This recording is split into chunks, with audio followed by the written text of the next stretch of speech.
Kuwait தீ விபத்தில் தமிழ்நாட்டை சேர்ந்த 7 பேர் உயிரிழந்த நிலையில் அவர்களை இழந்த குடும்பத்தினர் சோகத்தில் பரிதவித்து வருகின்றனர்.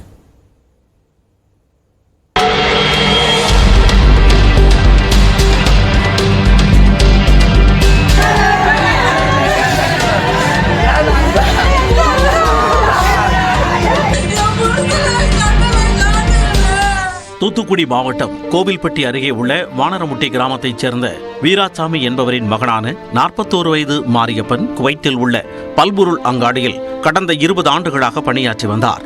தீ விபத்து நடந்த அடுக்குமாடி குடியிருப்பில் தங்கியிருந்த அவர் உயிரிழந்ததால் குடும்பத்தினர் சோகத்தில் கதறி அழுதனர்.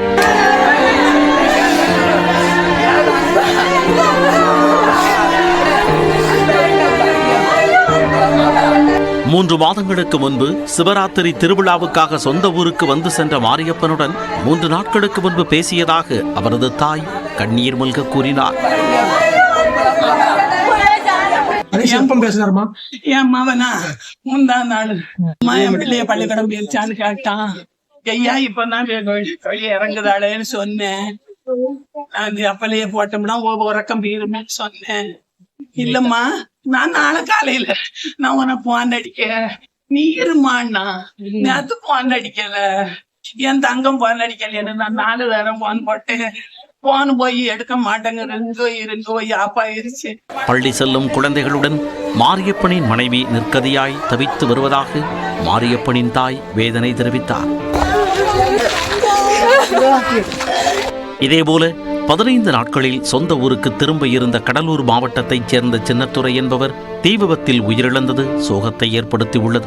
காட்டுமன்னார் கோவில் அருகே உள்ள முட்டம் கிராமத்தைச் சேர்ந்த 42 வயதான சின்னத்துரை வேறு ஒருவர் கேட்டுக்கொண்டதால் தனது இரவு பணியை மாற்றிய சின்னத்துரை குடியிருப்பில் இருந்தபோது உயிரிழக்க நேர்ந்தது.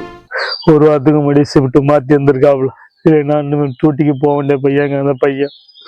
2வது 5 நாள்ல ஊருக்கு வர வேண்டிய பையங்க. குவைத்தில் ஓட்டுநராக பணியாற்றி வந்த சென்னை ராயபுரத்தைச் சேர்ந்த 48 வயதான சிவசங்கர் கடந்த ஏப்ரல் மாதம் சென்ற நிலையில் தற்பொழுது தீ விபத்தில் சிக்கி உயிரிழந்தார். இதனால் இவரது மனைவி ஹேமகுமாரி துக்கம் தாழாமல் கதறி எழுதார்.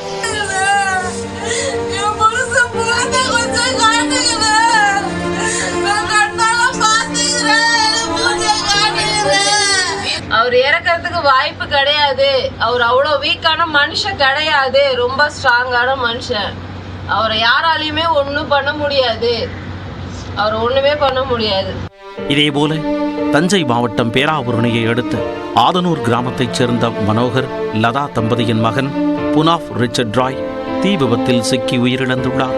குவாலிட்டி இன்ஸ்பெக்டராக பணியாற்றி வந்த 28 வயதான புனாஃப் கடந்த 2 மாதங்களுக்கு முன்பு புதிதாக கட்டிய தனது வீட்டின் புதுமனை புகு விழாவுக்காக வந்து சென்றதாக உறவினர்கள் தெரிவித்தனர். ராமநாதபுரம் மாவட்டம் தென்னவனூரைச் சேர்ந்த கருப்பண்ணன் ராமு குவைத்தில் பல்பொருள் அங்காடியில் பணியாற்றி வந்தார். 26 ஆண்டு காலம் குடும்பத்திற்காக அவர்களை விட்டு கண்காணாத இடத்திற்கு சென்று உழைத்த ராமு ஓரிரு நாளில் ஊர் திரும்பி குடும்பத்துடன் இருக்க வேண்டிய நேரத்தில் தற்போது அவர் உடல் மட்டும் வர இருப்பது குடும்பத்தினரை கலங்கச் செய்துள்ளது. எங்கள் அப்பா கருப்பண்ணன் ராமு, அவர் 26 வருஷமா குவைத்தில் இருக்காங்க. ரீசெண்டாக முடிஞ்சிருச்சு விசா. அவங்க கிளம்புறதுக்காண்டி இருந்தது. இந்த கோர சம்பவம் நடக்கணும்னு நானும் கனவுல பார்க்கல, அவரும் கனவுல பார்த்துருக்க மாட்டார். குவைத்தில் நடந்த தீ விபத்தில் சிக்கி திருச்சி மேலக்கல்கண்டார் கோட்டையைச் சேர்ந்தவர் எபினேசர் தனலட்சுமி தம்பதியின் மகனான ராஜு உயிரிழந்தார். 54 வயதான ராஜுவிற்கு மனைவி, 2 மகன்கள் மற்றும் 1 மகள் இருக்கின்றனர். ராஜு மருத்துவமனையில் தீவிர சிகிச்சையில் இருப்பதாக தெரிவிக்கப்பட்ட நிலையில் தற்பொழுது அவர் உயிரிழந்தது உறுதி செய்யப்பட்டுள்ளது. இதேபோல விழுப்புரம் மாவட்டம் செஞ்சியைச் சேர்ந்த 37 வயதான முகமது ஷெரீப் NBTC நிறுவனத்தில் போர்மேனாக கடந்த 12 ஆண்டுகளாக பணியாற்றி வந்த நிலையில் தற்பொழுது தீ விபத்தில் சிக்கி உயிரிழந்தார்.